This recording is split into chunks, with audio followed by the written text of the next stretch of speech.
Assalamualaikum and hi everyone. My name is Ashifa binti Muhammad Shafi'i and I will present about the introduction. So as for the introduction, the discussion of this topic will cover the concept of foreign policy, natural resources, the struggle for disputed island of Sipadan and Ligitan historical background, and how they are finally resolved by International Court of Justice. The first one is the concept of foreign policy, general objectives that guide the activities and relationships of one state in its interactions with other states.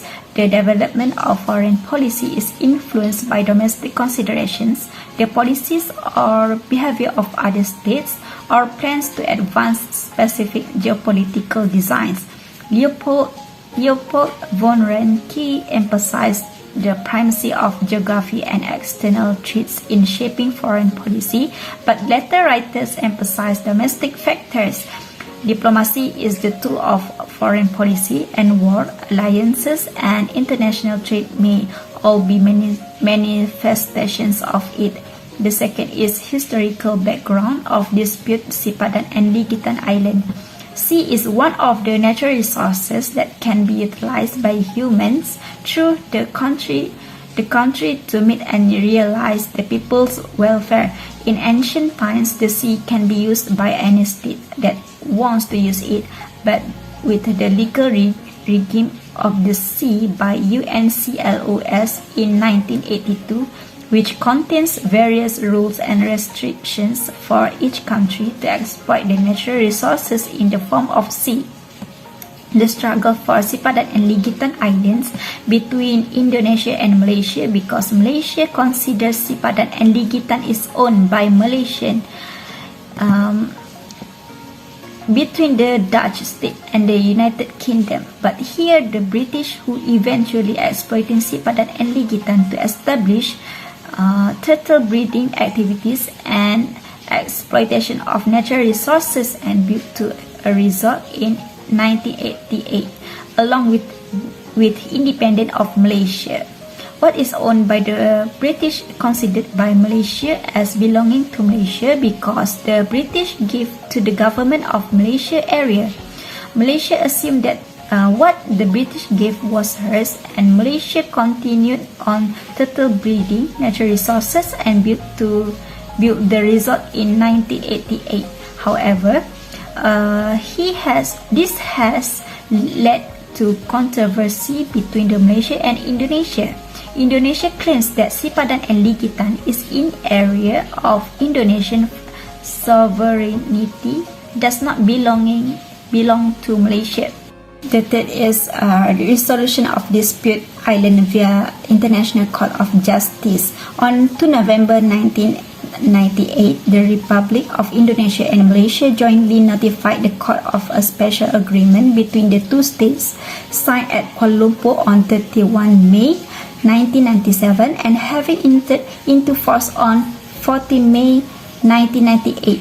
In accordance with that special agreement, they request the court to determine, on the basis of the treaties, agreements, and any other evidence furnished by them, to which of the two states sovereignty over Pulau Ligitan and Pulau Sipadan belong. The court concluded, on the basis of the above-mentioned effectivities, the sovereignty over Pulau Ligitan and Pulau Sipadan belong to Malaysia. So I will pass to the next presenter. Assalamualaikum warahmatullahi wabarakatuh. My name is Nabil Huda binti Kamal, and I'm going to explain about the issue arise. The issue was about the boundary conflict between Ligitan Island and Sipadan Island. It is an ocean island near Sempurna, Sabah, the only oceanic island composed of limestone with a height of 600 meters from the sea floor. Famous for diving activities, among the best in the world. In 1960, there was a controversy between Malaysia and Indonesia over ownership rights over Pulau Sipadan and Ligitan.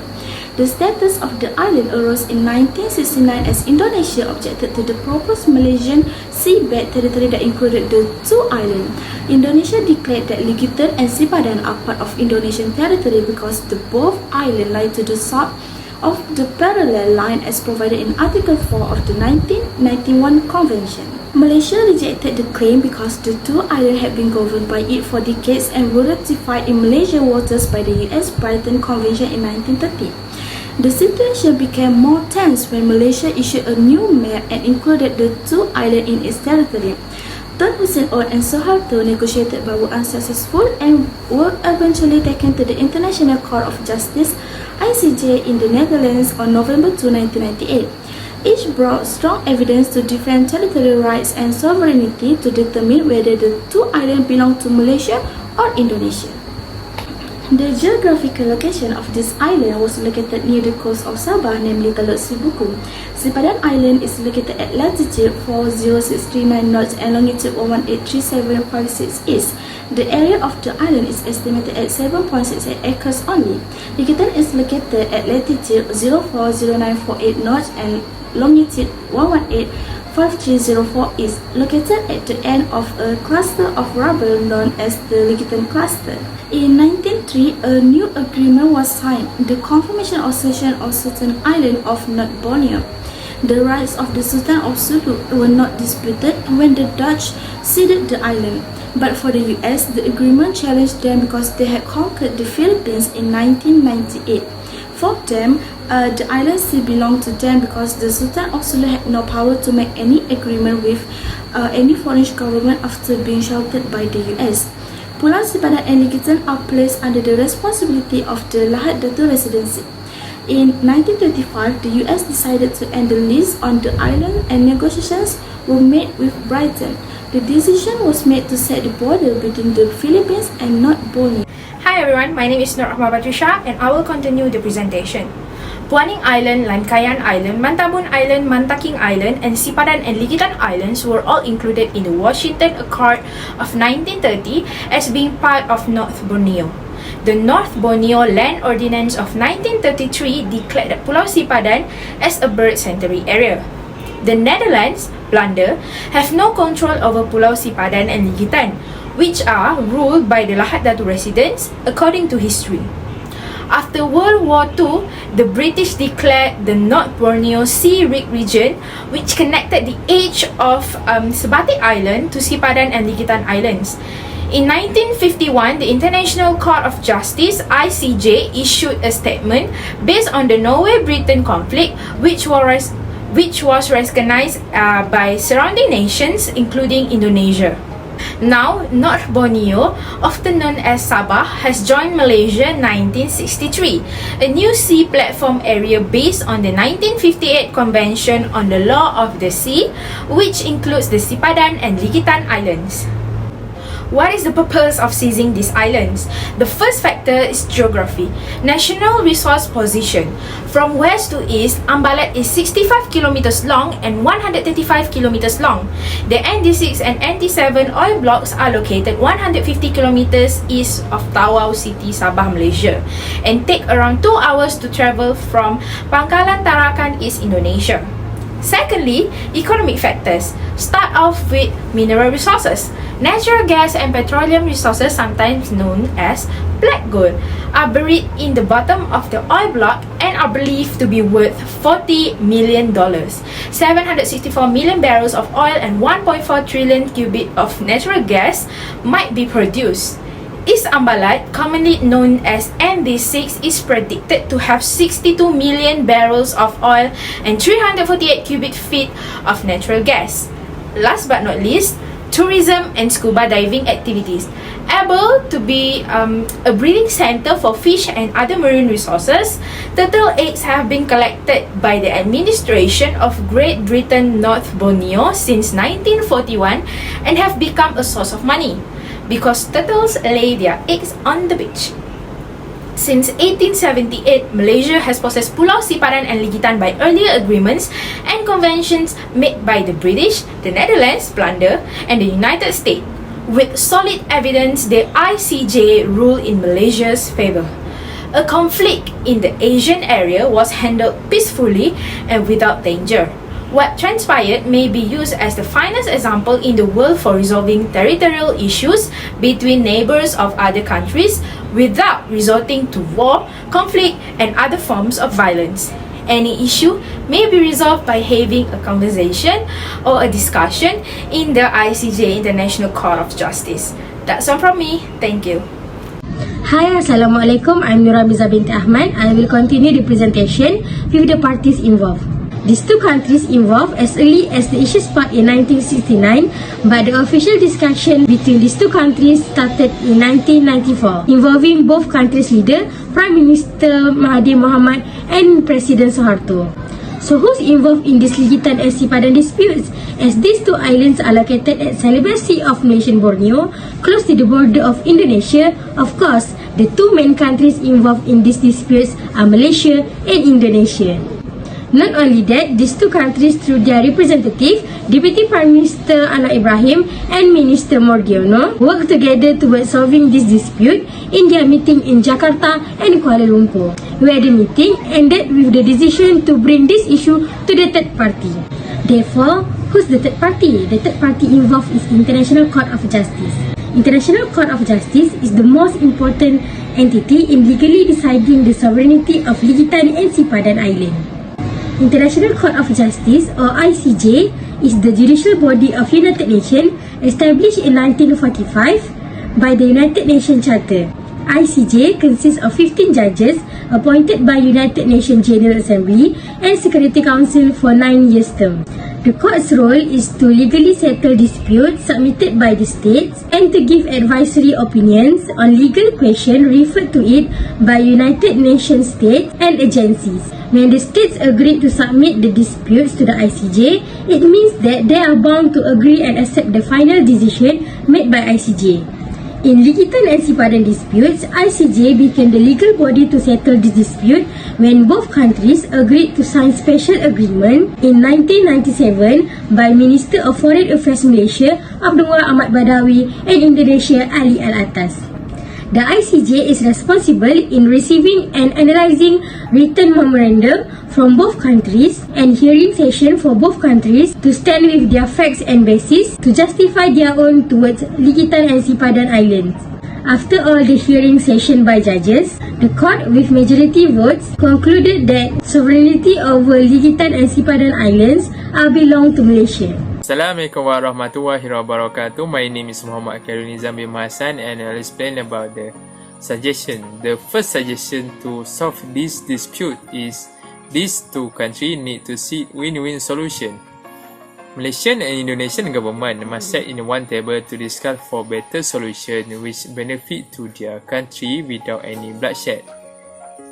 As we know, the International Court has decided that Ligatan and Sipadan Island was part of Malaysian territory.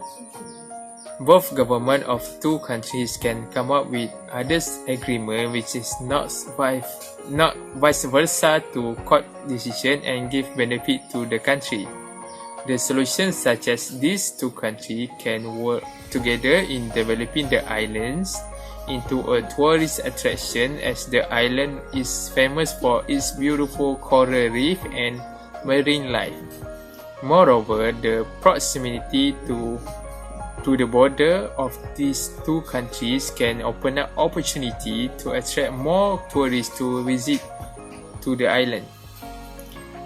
The solution need to be fair for both countries without neglect any parties. Then, there is possibility for the outbreak of war if these two countries does not come up with win-win solution like happened between Russian-Ukraine conflicts.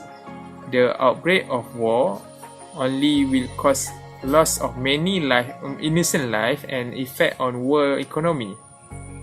In addition, wars between small countries such as Malaysia and Indonesia only will harm many parties and open up opportunity for threats from colonialists.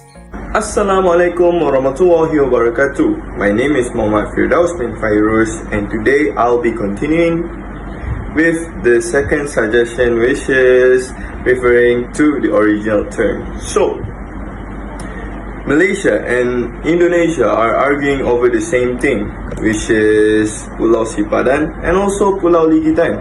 So Malaysia claims that it is theirs and also Indonesia claims that it is theirs. So we can actually stop them from wasting time arguing over the things that have been like made agreement for. So yeah, I say agreement.